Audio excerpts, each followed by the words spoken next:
లలిత exchange Utsav పాత నగల అదే బరువుకి కొత్త నగలు తీసుకో నగల ప్రైస్ లో 20% ఆదా చేసుకోవచ్చు. గురుగారు మీరు కూడా చాలా మందిని చూసుంటారు. రీసెంట్ గానే వాళ్ళకి పెళ్ళై ఉంటది అమ్మాయికి. అమ్మాయికి పెళ్ళి అయిందా అని చెప్పేసి మనం వెళ్ళి అడిగేంత వరకు తెలియదు. మాంగళ్య ధారణ ఉండదు, సింధూరం ఉండదు, కనీసం కాళ్ళకి మెట్లు కూడా పెట్టుకోవట్లేరు ఎవరు కూడా.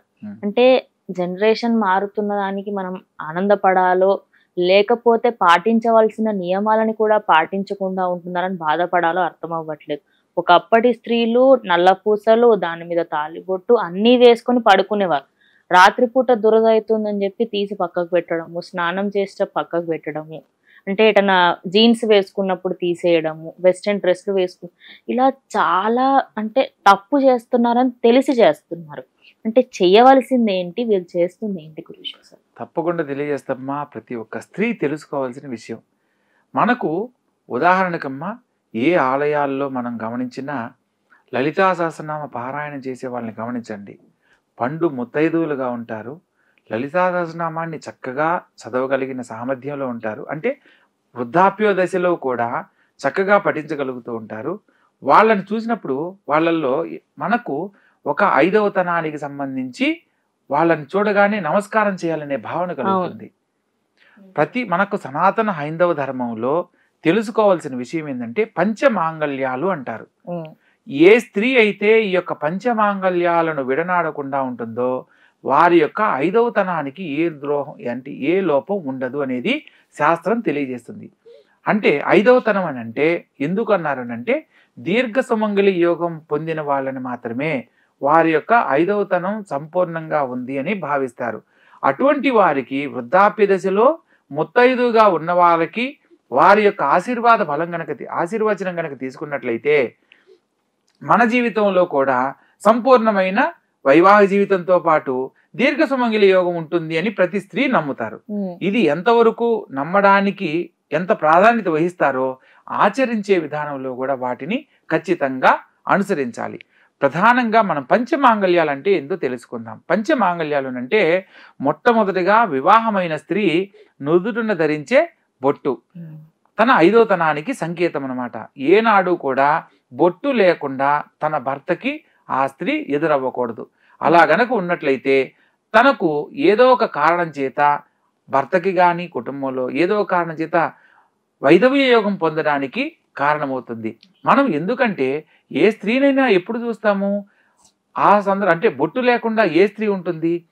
వైధవ్య యోగాన్ని పొందిన స్త్రీ మాత్రమే ఉంటుంది. అందుకని సౌభాగ్య ప్రాప్తిని కోరుకునే ఏ స్త్రీ కూడా బొట్టు లేకుండా భర్తకి ఎదురవ్వకూడదనేది మనకు మనుధర్మాల్లో వివరంగా తెలియజేయబడింది.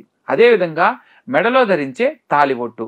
ఈ తాలిబొట్టుకు చాలా ప్రాధాన్యత ఉంది అన్నమాట. ఇక్కడ నల్లపూసల దండ ధరించడానికి కూడా కారణం ఉంది.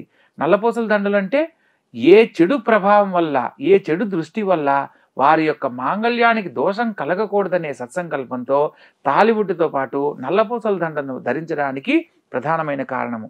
తాలిబొట్టును కూడా లేకుండా ఏ స్త్రీ భర్తకు కనిపించరాదు ఏ సందర్భంలో కూడా. ఎందుకంటే మంత్రాల సాక్షిగా అగ్ని మండపం ముందు ఈ యొక్క తాలిబొట్టును కట్టినప్పుడు దాన్ని ఒక సుముహూర్తంలో ఒక ముహూర్త నిర్ణయం చేసి కట్టిన తాలిబొట్టును సమయానుకూలంగా లేకపోతే సమయ నిర్దేశం లేకుండా ఎప్పుడు పడితే అప్పుడు ఎలా పడితే అలా ఈ యొక్క మాంగళ్యాన్ని కనుక తీసినట్లయితే అది వైధవ్య యోగానికి దారితీస్తుంది అనేది మనకు శాస్త్రం తెలియజేస్తుంది. ఎందుకంటే ఆ తీసిన సందర్భాన్ని బట్టి భర్తకు ఏదైనా కీడు జరగడానికి కూడా అవకాశం ఉంటుంది.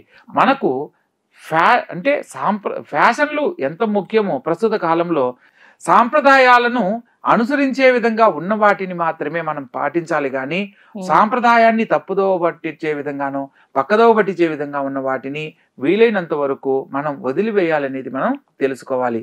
అదేవిధంగా కాలికి ధరించే మెట్టెలు అంటే నుదుటిన ధరించే బొట్టు, మెడలో ధరించే తాలిబొట్టు, పాదాలకు వేళ్ల దగ్గర ధరించే మెట్టెలు.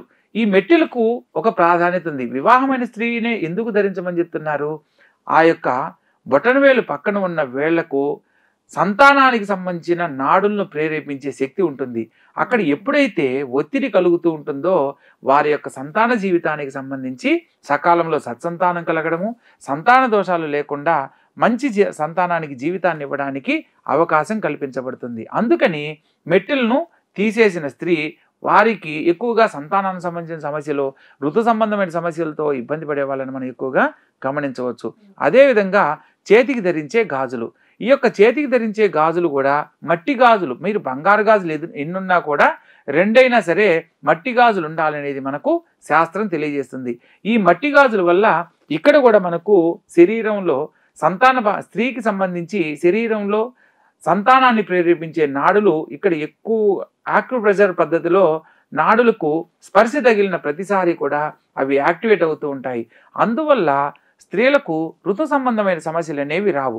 ప్రస్తుత కాలంలో ఫ్యాషన్ పేరుతో గాజులు ధరించకపోవడం వల్ల మాత్రమే సంతానానికి సంబంధించిన విషయంలో ప్రస్తుత కాలంలో చూడండి ఎక్కువగా ఈ సంతానలేమి యొక్క కేంద్రాలు ఎక్కువగా పెరగడానికి ప్రధానమైన కారణమైందనమాట.